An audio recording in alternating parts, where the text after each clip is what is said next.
என்ன இப்படி திடீர்னு கூட்டம் கூட்டுறாங்க? இது என்ன திடீர்னு கூடுன கூட்டமா? அடேங்க அப்பா, எவ்வளவு கூட்டம்! இன்னைக்கு கலெக்ஷன் எகிரிரும். ஒரு விஷயத்தை பத்தி நான் பேசணும்னு நினைக்கிறேன். சொல்றேன், மக்களுக்காக சொல்றேன்.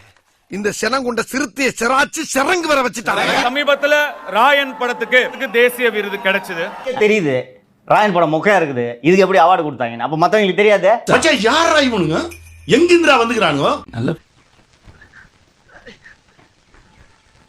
அந்த வருஷம் அந்த படத்தை விட தகுதியான பல படங்கள் நிச்சயமா இருக்கு.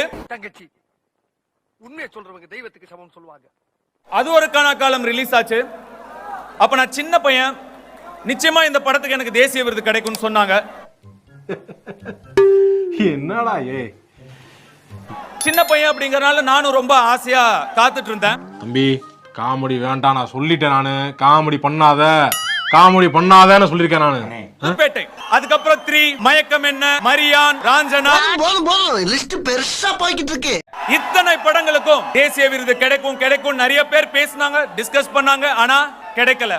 இருந்தாலும் உனக்கு இவ்வளவு ஆசை ஆகாது. ஏன்டா இந்த படத்துக்கெல்லாம் தேசிய விருது கிடைச்சுன்னு பேசுற இத்தனை பேர்ல ஒரு ஆளை பார்த்தா டம்மி பீஸா இருக்க, பயங்கரமான ஆளா இருக்கேடா. 10% கூட இத்தனை படங்களா இவனுக்கு ஏன் தேசிய விருது கிடைக்கலன்னு பேசவே இல்ல. நீ கேட்ட ஒவ்வொரு கேள்வி என்ன செருப்பால் அடிச்ச மாதிரி இருக்குடா. மாதிரி இல்ல. சில விஷயங்கள் நம்ம எவ்வளவுதான் முயற்சி பண்ணாலும் அமைச்சுக்கவே முடியாது. அட்டாக் பண்ற அண்ணன், அட்ராக்ட் பண்ற அண்ணன், அட்டகாசமான அண்ணன், அசால்ட்டான அண்ணன். இது என்னடி இது? மேஜிக் காரனா இவன்? இது அம்சமான அண்ணன். போட விளக்கன். உங்க தெருல, உங்க பக்கத்து வீட்டுல, எதிர் வீட்டுல யாருக்கு என்ன தேவைங்கறத புரிஞ்சு.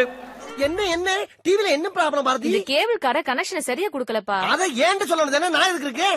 நீங்க எல்லாரும் சேர்ந்து கை கோர்த்தீங்கன்னா உங்களால முடியும். டெபினெட்லி